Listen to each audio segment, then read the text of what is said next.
Hi friends, வாங்க சூப்பரான டேஸ்டியான தயிர் சட்னி எப்படி செய்யலான்றதை பார்க்கலாம். இது இட்லி தோசை எல்லாத்துக்குமே சூப்பராக இருக்கும். வாங்க எப்படி செய்யலான்றதை பார்க்கலாம்.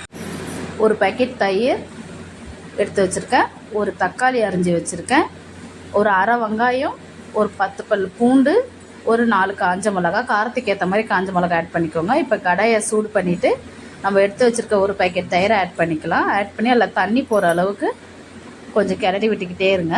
அப்புறம் நம்ம எடுத்து வச்சுக்கிற தக்காளி, வெங்காயம், காஞ்ச மிளகாய் எல்லாத்தையுமே ஒன்றா போட்டு அந்த தயிர்லேயே போட்டு நல்லா மிக்ஸ் பண்ணி விடுங்க. கொஞ்சம் வெங்காயம் தக்காளி எல்லாமே குழைய வேகணும். நல்லா கிளறி விட்டே இருங்க. இப்போ பாருங்கள், நல்லா வெந்து தயிரில் இருந்த தண்ணி எல்லாம் பிரிஞ்சு வந்துருச்சு. இப்போ கொஞ்சோண்டு உப்பு சேர்த்து நல்லா கிளறிக்கோங்க. கிளறிட்டு இப்போ ஆற வச்சுக்கோங்க.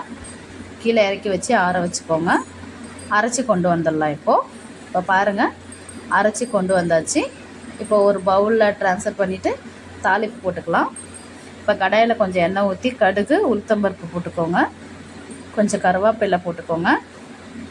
வேணும்னா பெருங்காயத்தூள் ஆட் பண்ணிக்கோங்க. நான் ஆட் பண்ணல, நீங்கள் வேணும்னா ஆட் பண்ணிக்கோங்க. சட்னியில் போட்டு நல்லா கிளறி விட்டு சூடான இட்லி, தோசை, சப்பாத்தி எல்லாத்துக்குமே சூப்பராக இருக்கும். செஞ்சு பார்த்துட்டு எப்படி இருக்குன்னு சொல்லுங்கள்.